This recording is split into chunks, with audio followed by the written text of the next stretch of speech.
Ambasador Rusije: odlučno odbacujemo neosnovane spekulacije lista Nova. Petak, 5. jul 2024. godine u 15:27. Određeni mediji neosnovano kritikuju spoljnu politiku Rusije i Srbije, navodi ambasador Rusije u Beogradu Aleksandar Bocan-Harčenko. Odlučno odbacuje, kako kaže, neosnovane spekulacije u listu Nova prema kojima su odnosi Moskve i Beograda narušeni.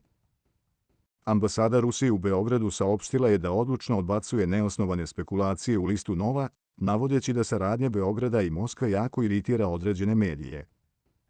Moramo sa žaljenjem da konstatujemo da partnerski pristup razvoju saradnje između Moskve i Beograda jako iritira određene medije koji su bukvalno programirani da neosnovano kritikuju spoljnu politiku Rusije i Srbije, navodi se u komentaru ruskog ambasadora na Instagram nalogu ruske ambasade u Beogradu.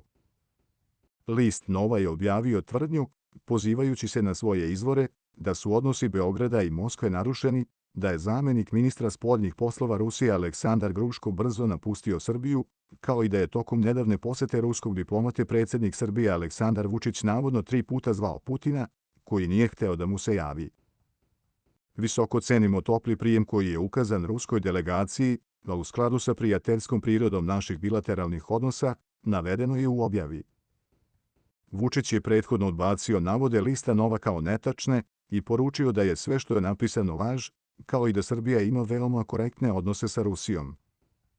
Iz ruske ambasade ukazuju i na otvorenost i sveukupnost pregovora održanih sa srpskim rukovodstvom, predsjednikom Srbije, predsjednikom vlade Milošem Vučevićem, potpredsjednicima vlade Ivicom Dačićem i Aleksandrom Vulinom, ministrom spoljnih poslova Markom Đurićem i ministrom u vladi, kopredsedavajućim Rusko-srpskog međuvladinog komiteta za trgovinu, ekonomsku i naučno-tehničku saradnju Nenadom Popovićem.